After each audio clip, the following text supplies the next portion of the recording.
Nima ish qilasiz aka? Oldin o'qituvchi pedagog edim, hozir bozorda arava haydayman. Necha yildan beri arava tortasiz? 1 yil bo'ldi arava Nega haydayman. o'qituvchilar yomon pul topadimi? Yo'q, men maktabda ishlayotganimda darsim kam edi, oyligim pastligi sababli Aravaga o'tib ketdim. Yo'q, birinchi bozorga chiqib mushkambar duxi sotdim. Keyin duxi sezoni tugagandan keyin mana arava haydayapman. Tarix shunday qonunga ega. Xalq uzoq vaqt jim turishi mumkin, ammo bu uning hamma narsaga rozi ekanini anglatmaydi.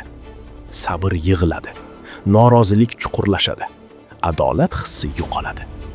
Va bir kun kelib, jamiyat portlash nuqtasiga yetadi. Bugun O'zbekistonda ko'pchilikni qiynayotgan savol ham aynan shu. Nega xalq qiynalayotgan bir paytda davlat elitasi tobora hashamatli hayot kechirmoqda? Oddiy insonning hayotiga qarang. O'qituvchi maoshga yashay olmaydi. Shifokor qo'shimcha daromad izlaydi. Yoshlar ommaviy migratsiyaga ketyapti. Diplomli inson bozorda arava tortishga majbur. Bir vaqtlar ziyolilar yetishtirgan mamlakatda bugun ilm emas, tirikchilik birinchi o'ringa chiqib qoldi. Bu esa davlat siyosatida inson kapitali emas, tashqi ko'rinish va rasmiy hisobotlar ustuvor bo'lib qolganini ko'rsatadi. Shu paytda tashqi qarz yildan yilga oshib bormoqda. Milliardlab dollar qarz olinadi, ammo xalq hayotida buning samarasi sezilmaydi. Aksincha, qimmatchilik, jarimalar va soliqlar ortyapti. Odamlarda esa tabiiy savol tug'ilyapti. Bu qarzlarni kim to'laydi? Albatta xalq. Chunki har qanday davlat qarzi oxir-oqibat byudjet orqali qaytariladi. Byudjet esa xalq to'layotgan soliqlar, yig'imlar va turli to'lovlardan shakllanadi.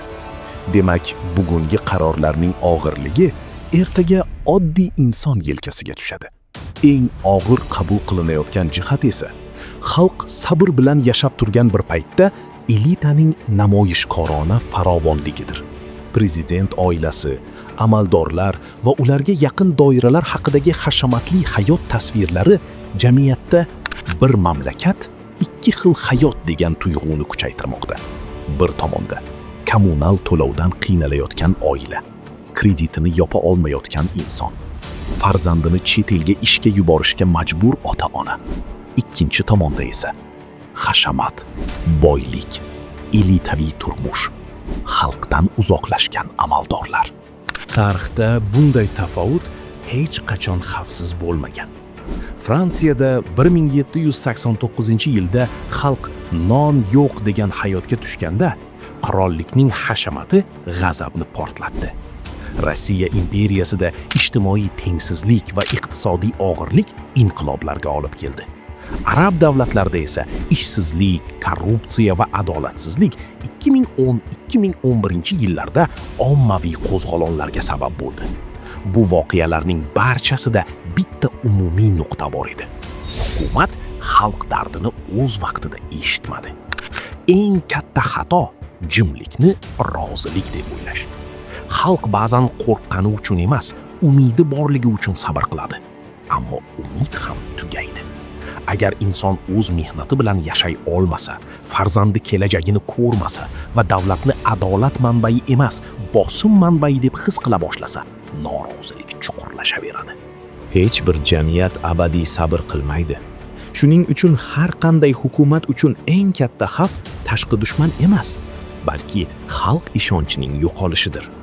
Chunki ishonch yemirilgan joyda davlat va jamiyat o'rtasidagi ko'rinmas shartnoma ham buziladi. Taraqqiyot bu televizordagi balandparvoz chiqishlar emas. Taraqqiyot o'qituvchi kasbini tashlab aravakashlik qilmaydigan, yoshlar o'z yurtida kelajak ko'radigan, xalq esa davlatni o'zidan begonalashgan kuch emas, o'z manfaatini himoya qiluvchi tizim deb biladigan jamiyatdir. Agar muammolar inkor qilinaversa, tanqid negativ deb baholanaversa va xalq dardi eshitilmasa, bugungi sukut ertaga juda qattiq norozilikka aylanishi mumkin. Tarix esa bir narsani qayta isbotlagan. Xalqning sabri cheksiz emas.